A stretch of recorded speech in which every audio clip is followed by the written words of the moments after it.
प्यारी बच्चियों अस्सलाम वालेकुम। आज हम क्लास 10th के सब्जेक्ट मैथमेटिक्स के चैप्टर सर्कल की एक्सरसाइज नंबर 10.2 का क्वेश्चन नंबर 10 करेंगे। Question number 10 is prove that the angle between the two tangents drawn from an external point to a circle is supplementary to the angle subtended by the line segment joining the point of contact at the centre. ये figure बनाई हुई है, इसके बारे में ये बता रहा है कि हमें ये प्रूव करना है कि prove that the angle between the two tangents, ये दो टेंजेंट हैं सी ए एंड सी बी, इनके बीच बनने वाला ये एंगल एक्स जिसको नाम दिया और वाई, इन दो के बारे में बात हो रही है। तो ये जो हैं ये सप्लीमेंट्री एंगल्स हैं, ये दोनों एंगल क्या हैं? सप्लीमेंट्री। हमने एक चीज़ 9th में पढ़ी है कि सप्लीमेंट्री एंगल्स उन एंगल को कहा जाता है जिन दो एंगल का सम 180 डिग्री हो। क्या हो? 180 डिग्री। तो मैंने यहाँ लिख दिया है C A and C B. C A and C B are two tangents on a circle with centre ओ।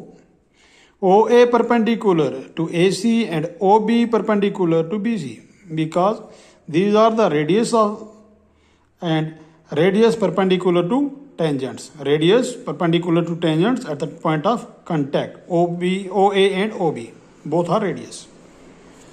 अब हम देखेंगे इस क्वाड्रिलेटरल को। In quadrilateral OACB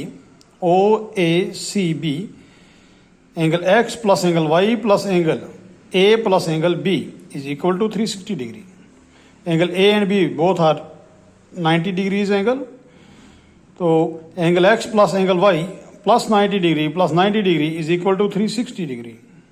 angle X plus angle Y 90 plus 90 180 degree is equal to 360 degree.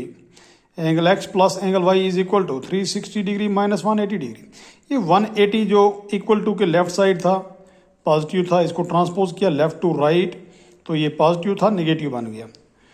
Angle X plus Y plus angle X plus angle Y is equal to 360 degree में से 180 जब निकालते हैं तो हमारे पास 180 रह जाता है। हमें यही चीज़ प्रूव करनी थी कि angle X and Y are supplementary angles. तो ये चीज़ प्रूव हो गई कि एंगल X प्लस Y जो है ये दोनों एंगल का सम 180 है और 180 वही एंगल होता है जो सप्लीमेंट्री। तो इसलिए मैंने नीचे लिख दिया hence angle X and angle Y are supplementary angles.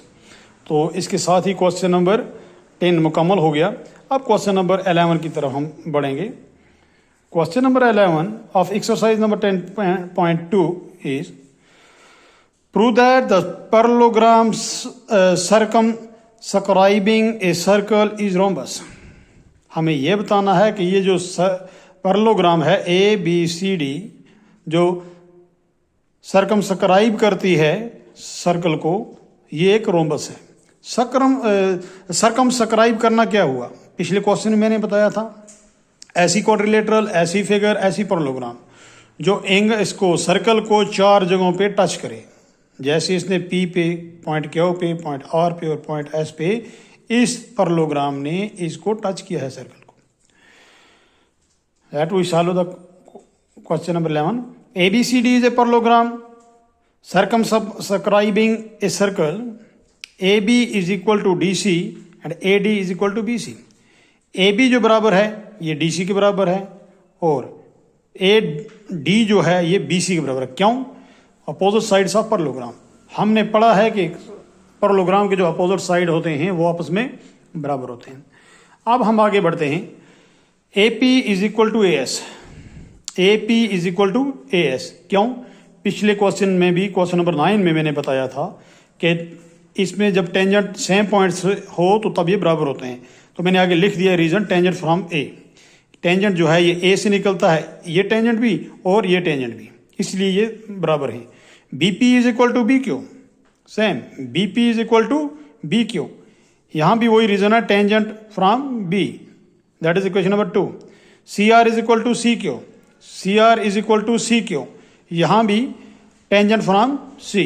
And DR is equal to DS, DR is equal to DS, यहाँ भी टेंजेंट फ्रॉम D। तो ये 4 इक्वेशन होगी अलग अलग। अब हम इनको आपस में ऐड करेंगे।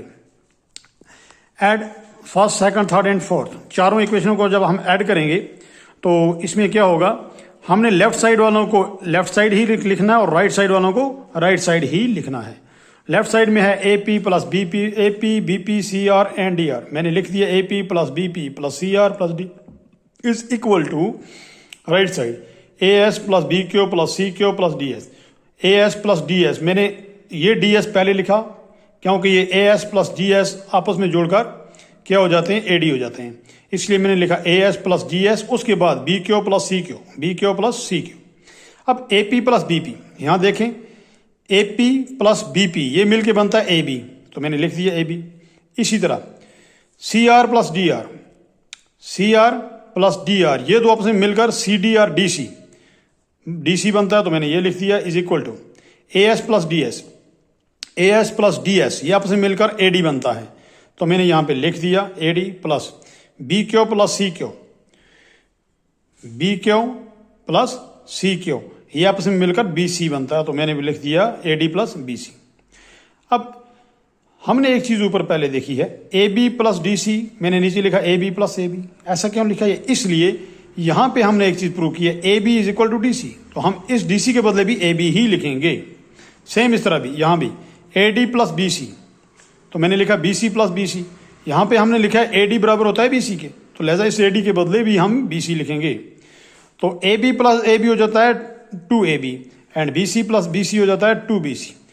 ये टू और ये टू दोनों कट गए, बाकी रह गया हमारे पास A B is equal to B C, A B is equal to B C. हमने एक चीज पहले प्रूव की है ए बी बराबर है डी सी के, A B is equal to B C and A B is also equal to D C, A B is also equal to D C. फिर हमने यहाँ B C is also equal to A D, तो D C के बाद क्या लिखा है D C is equal to A D, क्योंकि बी सी जो है वो ए डी के बराबर है। सो ए बी इज, यहाँ पे आ जाओ, A B is equal to B C and B C is equal to D C, D C is equal to A D. जब किसी भी क्वाड्रिलेटरल किसी भी फिगर के चारों साइड बराबर हो जाएं, एक दूसरे से बराबर हो, तो वो क्या होती है, रोम्बस होती है। तो इसका मैंने जवाब लिख दिया, hence A B C D is a rhombus. तो आपका क्वेश्चन नंबर 10 एंड 11 दोनों कंप्लीट हो गए, तो इनको अच्छे से रिवाइज कीजिए, अपनी नोटबुक पे चढ़ाइए। Best of luck.